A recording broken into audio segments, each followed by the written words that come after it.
সুপ্রিয় শিক্ষার্থীবৃন্দ, আজ আমি আলোচনা করব তোমাদের আইসিটির খুবই গুরুত্বপূর্ণ একটা টপিকস নিয়ে। আজকে আমরা চতুর্থ অধ্যায়ের HTML নিয়ে আলোচনা করব। তো HTML তোমাদের কাছে অনেকের কাছে সহজ লাগতে পারে বা কঠিন লাগতে পারে। তো আমি চেষ্টা করতেছি যে তোমাদেরকে কিভাবে খুব সহজভাবে HTML এর কোডিংগুলো আমরা শেখাতে পারি। তো আগে HTML এর কোডিংগুলো শেখানোর আগে তোমাকে কি করতে হবে? HTML এর বেসিক জিনিসগুলো সম্পর্কে আইডিয়া থাকতে হবে। তুমি যদি HTML এর বেসিক জিনিসগুলো সম্পর্কে তোমার আইডিয়া ভালোভাবে থাকে, তাহলে খুব সহজেই তোমরা HTML এর প্রোগ্রামগুলো তৈরি করতে পারবা।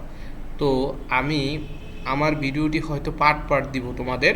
তোমরা চেষ্টা করবা যে পার্ট তোমরা ভিডিওগুলো দেখার চেষ্টা করবা, কারণ অনেক হিউজ পরিমাণ কোডিং আছে। আমি চেষ্টা করব প্রত্যেকটা পার্টের লেকচারগুলো খুব সহজ করে দেওয়ার জন্য। আশা করি তোমরা খুব সহজ করে সেগুলা বুঝতে পারবে। তো আমরা শুরু করে দিচ্ছি আমাদের HTML এর প্রোগ্রামিংয়ের বেসিক কনসেপ্ট। তো বেসিক কনসেপ্টের শুরুতেই রয়েছে আমার দেখো যে HTML বলতে আসলে আমরা কি বুঝি? HTML হচ্ছে ওয়েব পেজ তৈরি করার জন্য বহুল ব্যবহৃত একটি মার্কআপ ল্যাঙ্গুয়েজ। আমরা জানি যে আমরা নিজেদের আমাদের কমিউনিকেশন করার জন্য অথবা আমরা কথা বলার জন্য আমাদের একটা ল্যাঙ্গুয়েজ রয়েছে, সেটা হচ্ছে কি বাংলা অথবা ইংলিশ, এরকম একটা ল্যাঙ্গুয়েজ রয়েছে। তো ওয়েব পেজ তৈরি করার জন্য কি এরকম একটা ল্যাঙ্গুয়েজের প্রয়োজন হয়, সেই ল্যাঙ্গুয়েজটার নাম হচ্ছে HTML। আর HTML মূলত হচ্ছে একটি টেক্সট ভিত্তিক প্রোগ্রাম ভাষা। টেক্সট ভিত্তিক বলতে একটা লিখিত প্রোগ্রাম ভাষা। HTMLটা হচ্ছে একটা লিখিত প্রোগ্রামিং ভাষা। আর এই HTML এর প্রোগ্রামগুলো তৈরি করার জন্য বা ভাষাগুলো তৈরি করার জন্য আমাদেরকে কিছু ট্যাগ ইউজ করতে হয়। সেই ট্যাগগুলা দেখো, HTML ট্যাগ বলতে আসলে কি বোঝায়? HTML ট্যাগ, HTML এ এক একটি এলিমেন্টকে এক একটা ট্যাগ দ্বারা প্রকাশ করা হয়। অর্থাৎ HTML এ যেমন এলিমেন্টগুলো হতে পারে কি কি?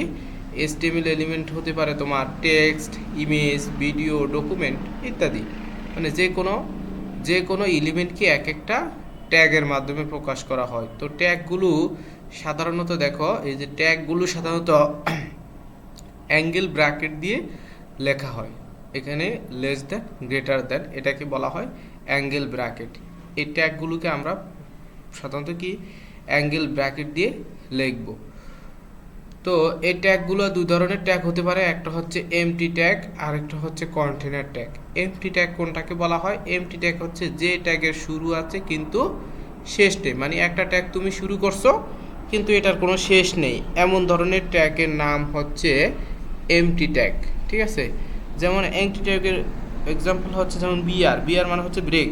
ধরো কোনো একটা লাইন আছে, সাপোজ এখানে আছে দিস ইজ মাই মাদারল্যান্ড। ধরো এটা একটা লাইন, পুরো এটা হচ্ছে একটা পুরো লাইন। এখন আমি কি করব? এই লাইনটাকে ভেঙে দিব, মানে মাঝখান থেকে ভেঙে এটাকে আমরা ছোট ছোট অংশ করব। তো সেটা করার জন্য তোমাকে কি করতে হবে? এই বিআর ইউজ করতে হবে। এখানে বিআর, তুমি যেই জায়গা থেকে ভাঙতে চাইতেছো সেই জায়গায় আমাকে বিআর ইউজ করতে হবে। দেখো আমি দিস ইজ মাইয়ের পরে বিআর ট্যাগটা ইউজ করছি। দিস ইজ মাইয়ের পরে বিআর ট্যাগ ইউজ করার সাথে সাথে আমার কি হবে? আউটপুটটা কি হবে? আউটপুটটা দেখো, দিস ইজ মাই এইটুকু একটা লাইনে চলে আসবে, আর মাদারল্যান্ড অন্য নিচে একটা লাইনে চলে আসবে। সুতরাং আমরা বলতে পারি যে বিআর এর শুধু ওপেনিং ট্যাগ আছে কিন্তু ক্লোজিং ট্যাগ নেই, এই জন্য এটার নাম হচ্ছে এমটি ট্যাগ। দেখো এই ট্যাগগুলা কিসের মধ্যে লেখা হয়েছে? এই যে বিআরটা মূলত অ্যাঙ্গেল ব্র্যাকেট অর্থাৎ লেস দেন আর গ্রেটার দেনের মাঝখানে কি লেখা হয়েছে? বিআর লেখা হয়েছে। ঠিক আছে? এই জন্য এটাকে বলা হয় ট্যাগ। এটাকে কি বলা হয়? ট্যাগ। কারণ আমরা জানি যে ট্যাগ হচ্ছে এই অ্যাঙ্গেল ব্র্যাকেটের মাঝখানে লিখব, এই জন্য বিআরটা হচ্ছে একটা ট্যাগ। তো এটা হচ্ছে শুধু কি এমটি ট্যাগ, কারণ এটার ওপেনিং ট্যাগ আছে কিন্তু ক্লোজিং ট্যাগ নেই। ওপেনিং ট্যাগ হচ্ছে কোনটা? এরকম ট্যাগকে বলা হয় ওপেনিং ট্যাগ। আর ক্লোজিং ট্যাগ হচ্ছে এরকম, যে অ্যাঙ্গেল ব্র্যাকেটের মাঝখানে এভাবে একটা স্ল্যাশ চিহ্ন যদি দেওয়া থাকে, এটার নাম হচ্ছে ক্লোজিং ট্যাগ। তো এখানে শুধু ওপেনিং ট্যাগ দেওয়া আছে বাট ক্লোজিং ট্যাগ দেওয়া নাই। সুতরাং আমরা বলতে পারবো যে বিআর বা লিঙ্ক, ইমেজ, হাইপার লিঙ্ক, ঠিক আছে, হাইপার রেফারেন্স, এরিয়া, বেজ, এগুলা সব হচ্ছে কি এমটি ট্যাগ। এরপর হচ্ছে আরেক ধরনের ট্যাগ আছে, দেখো কন্টেনার ট্যাগ। এই কন্টেনার ট্যাগ বলতে কি বোঝায়? কন্টেনার ট্যাগ হচ্ছে যে ট্যাগের শুরু এবং শেষ আছে সেটাকে আমরা কন্টেনার ট্যাগ বলি। মানে স্টার্ট যেমন দেখো এই যে শুরুর ট্যাগ আর হচ্ছে শেষ ট্যাগ, মানে দুইটা যদি থাকে তখন সেই ট্যাগটার নাম হচ্ছে কন্টেনার ট্যাগ। যেমন দিস ইজ মাই মাদারল্যান্ড, এখানে দেখো এটা এটা যদি এই লেখাটা যদি আমি বোল্ড করতে চাই, দিস ইজ মাই মাদারল্যান্ড, এই লেখাটা যদি বোল্ড করতে চাই তাহলে সেক্ষেত্রে বি ইউজ করতে হবে বোল্ড করার জন্য, অর্থাৎ লেখাটাকে গাঢ় করার জন্য আমাকে বোল্ড করার জন্য কি ইউজ করতে হবে, বি ইউজ করতে হবে। তো বোল্ড ট্যাগটা হচ্ছে একটা কন্টেনার ট্যাগ, কারণ এটা শুরু আছে এবং শেষ ট্যাগও আছে। এজন্য আমার এভাবে বোল্ডটাকে এভাবে দিতে হবে, মাঝখানে তোমাকে ডকুমেন্টগুলো লিখতে হবে, অর্থাৎ টেক্সট থাকতে পারে, ইমেজ থাকতে পারে, যে কোনো তথ্য থাকতে পারে, তারপর এটা ক্লোজ করে বি লিখতে হবে। এই বি লেখার মানে হচ্ছে এই যে দিস ইজ মাই মাদারল্যান্ড, এই লেখাটা বোল্ড হয়ে যাবে, মানে এই লেখাটা গাঢ় হয়ে যাবে। এখন কিভাবে গাঢ় হয় আমরা অবশ্যই পরের লেকচারগুলোতে তোমাদেরকে প্রোগ্রাম করার মাধ্যমে শিখিয়ে দিব। এরপরে HTML এলিমেন্ট, আমরা আগে বলছি যে একটি স্টার্ট ট্যাগ থেকে এন্ড ট্যাগ এর পুরোটুকে HTML এলিমেন্ট বলা হয়। মানে এই যে ট্যাগের মধ্যে স্টার্ট ট্যাগ আর ওপেনিং ট্যাগের মাঝখানে যা আছে সবগুলোকে আমার কি বলা হয়, HTML এলিমেন্ট বলা হয়। তো এরপর আছে নেস্টেড। দেখো নেস্টেড হচ্ছে একটি ট্যাগের ভিতর আরও ট্যাগ যদি থাকে তখন সেটাকে নেস্টিং বলা হয়, মানে একটা ট্যাগের মধ্যে যদি আরও ট্যাগ থাকে তখন সেটাকে আমরা নেস্টিং বলা হয়। দেখুন এখানে বডি এর ওপেনিং ট্যাগ আর বডি এর ক্লোজিং ট্যাগ, তাহলে এখানে বডি হচ্ছে একটা ট্যাগ, এই ট্যাগের মাঝখানে দেখো আরও কতগুলো ট্যাগ আছে, পি ট্যাগ আছে, বিআর ট্যাগ আছে, অর্থাৎ একটা ট্যাগের মাঝখানে এখানে দুইটা ট্যাগ রয়েছে। সুতরাং এরকম যদি একটা ট্যাগের মাঝখানে একাধিক ট্যাগ থাকে তখন সেটাকে বলা হয় নেস্টিং বলা হয়। দেখো এখানে এই যে আমার এটার আউটপুট, এই যে দিস ইজ মাই মাদারল্যান্ড, এখানে যে বি ইউজ করছি, বি ইউজ করার পরে তার আউটপুটটা কি হয়েছে দেখো, যে দিস ইজ মাই মাদারল্যান্ড, এটা কিন্তু একটা বোল্ড হয়ে গেছে, মানে গাঢ় হয়ে গেছে।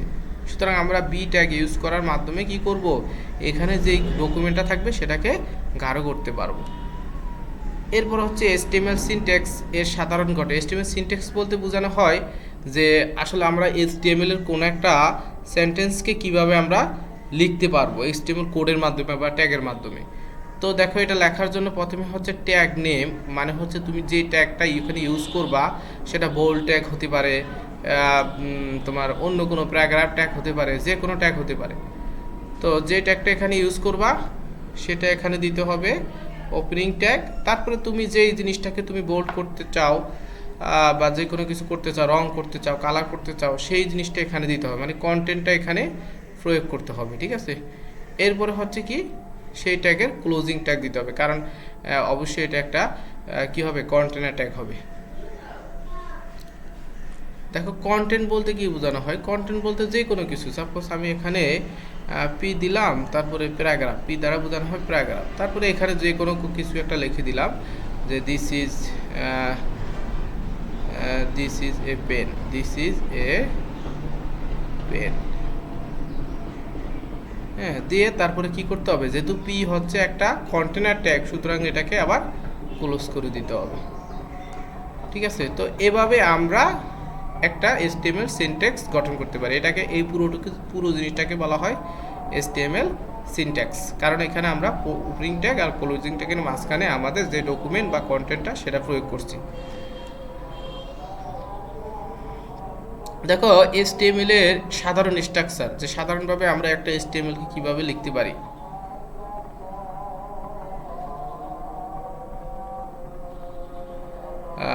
একটা HTML কে আমরা সাধারণ স্ট্রাকচারটা কি হতে পারে সেটা আমরা এখন আলোচনা করব। তো প্রথমেই কি করতে হবে, প্রথমে তোমাকে doc.html এটা লিখতে হবে। তুমি যদি এটা না লেখো তাতেও কোনো সমস্যা হবে না, তোমার প্রোগ্রামের রেজাল্ট সেম থাকবে। তারপরে দিতে হবে কি HTML এর ওপেনিং ট্যাগ, কারণ HTML হচ্ছে একটা কন্টেনার ট্যাগ।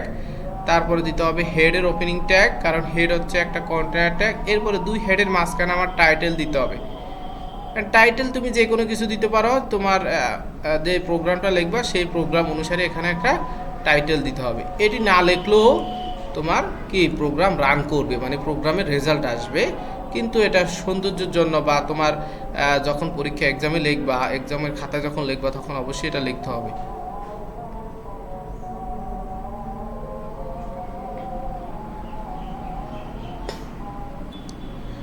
এরপরে হচ্ছে বডি, দুই বডির মাঝখানে, এখন এখানে হেডের পরে আসবে বডি, তো দুই বডির মাঝখানে আমাকে আমার যে তথ্যগুলা বা কথাগুলা সেগুলা লিখতে হবে।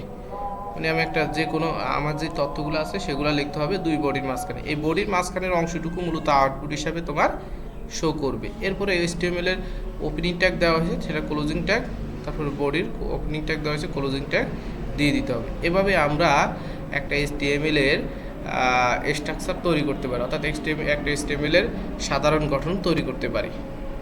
তো আজকে এই পর্যন্ত। পরবর্তী ক্লাসে আমরা কীভাবে HTML এর কনসেপ্ট সম্পর্কে দ্বিতীয় লেকচার তৈরি করব।